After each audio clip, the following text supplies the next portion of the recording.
Hello, everyone. My name is Hatu Playlist, and I'm joined by Mike G, and we're about everything. Hey guys, this is Mike. Hello.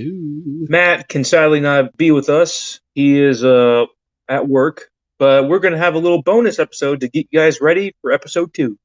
And Jacob, my friend, what is this little bonus going to be? We're going to be doing the Finish My Sentence Challenge. In story form? Yep, story edition. So, how this works is I'm going to be saying a story line, and after a little pause, then it's Mike's turn, and after his pause, then so on and so on.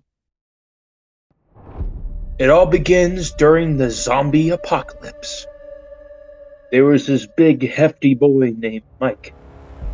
He was running around looting stuff and dodging zombies left and right till he found a well-decorated zombie motel. And it had an arrow pointing inside saying free entry with a wink.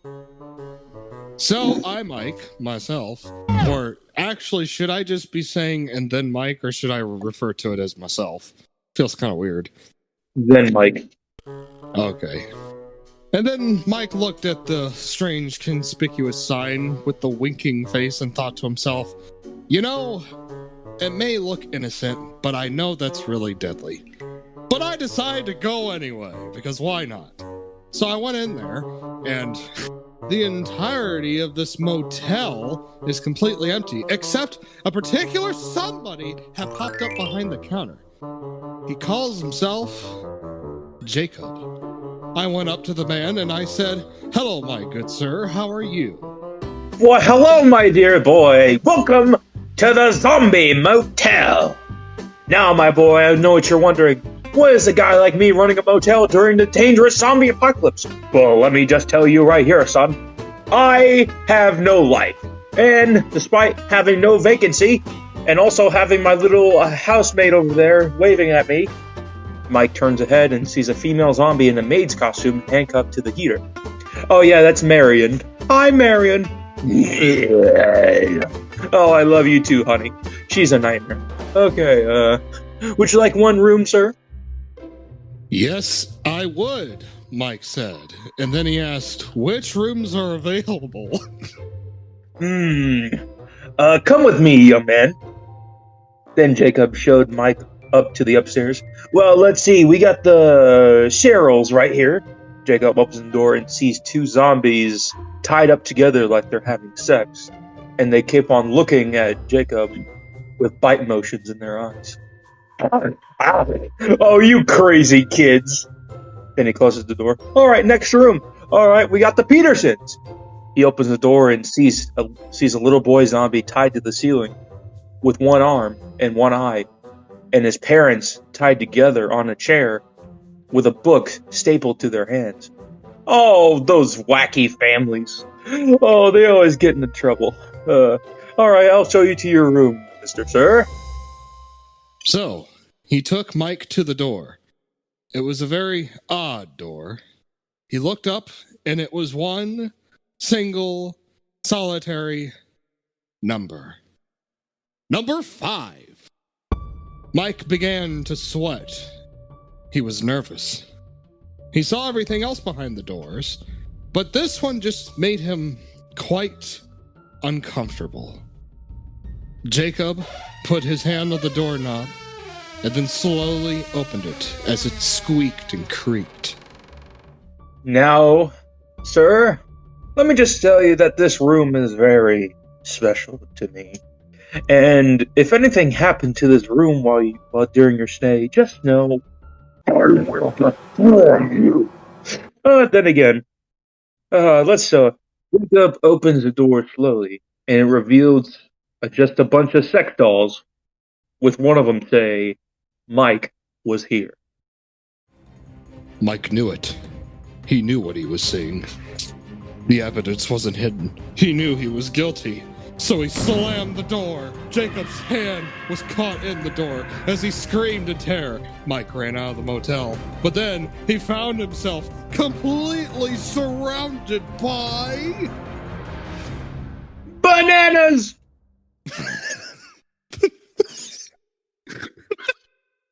Damn it, Mike. You just.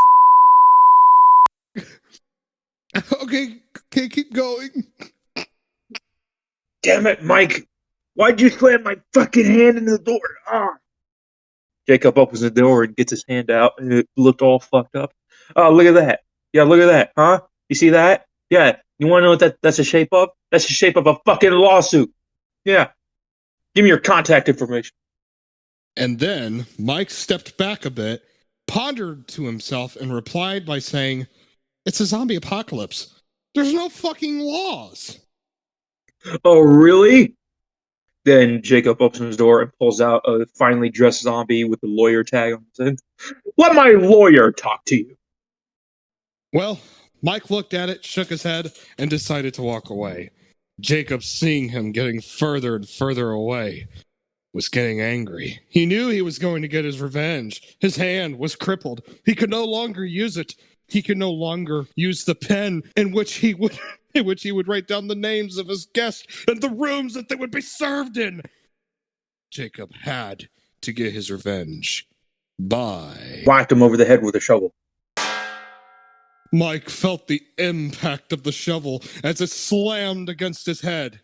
But he immediately woke up, because what Jacob didn't know was that Mike had already been hit in the head with the shovel before.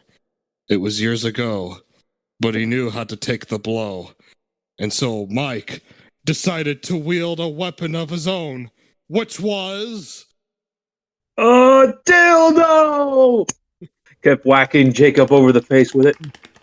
Okay, son, that's really gross. Where did you get that? I found it at the sex store.